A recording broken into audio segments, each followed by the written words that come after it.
എൻ്റെ കർത്താവേ, നിൻ്റെ ഉന്നതമായ നാമത്തെ സ്വസ്ഥം ചെയ്യുന്നു. എൻ്റെ കർത്താവേ, നിൻ്റെ വിശുദ്ധ പൗരോഹിത്യത്തെ മഹത്വപ്പെടുത്തണമേ.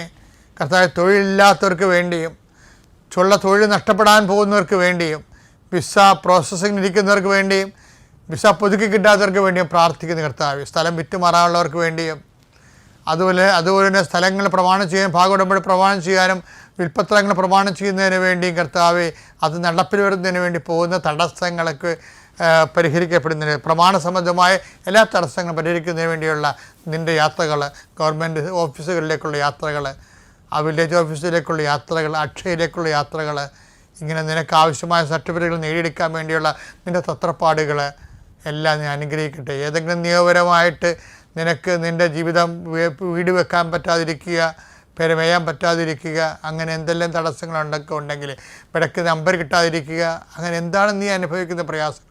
ചില സാധനങ്ങൾ കയ്യിൽ നിന്ന് പോയിട്ട് കാണാനില്ല, ഇവിടെ വെച്ചെന്നറിയാൻ പാടില്ലാത്ത രീതിയിൽ വിഷമിച്ച് നടക്കുന്ന വ്യക്തിയാകാൻ നീ. ചിലപ്പോൾ കൈ കഴിഞ്ഞ് വിട്ടുപോയ പണം തിരികെ കിട്ടാൻ യാതൊരു മാർഗ്ഗമില്ലാത്തത്, അങ്ങനെയുള്ള സത്യങ്ങൾ മറ്റുള്ളവർ അറിഞ്ഞു കഴിഞ്ഞാൽ നിനക്ക് ഭീഷണിയായി തീരുമ്പോൾ നീ വിറങ്ങലിച്ചിരിക്കുന്ന വ്യക്തിയാകാം. കർത്താവ് നിന്നെ ഈ നിമിഷം അനുഗ്രഹിക്കുന്നു. കർത്താവ് നിന്നെ സന്ധിക്കും. ദൈവത്തിനെതിരാവുന്ന നിനക്ക് യുക്തമായി പ്രവർത്തിക്കാൻ ആ സമയത്ത് നിങ്ങൾ എന്താണ് പറയേണ്ടതെന്ന് ആ സമയത്ത് അറിവ് നൽകുന്ന ചെയ്ത കർത്താവിൻ്റെ അഭിഷേക ശക്തി ആ തക്ക സമയത്ത് നിന്നെ സഹായിക്കട്ടെ.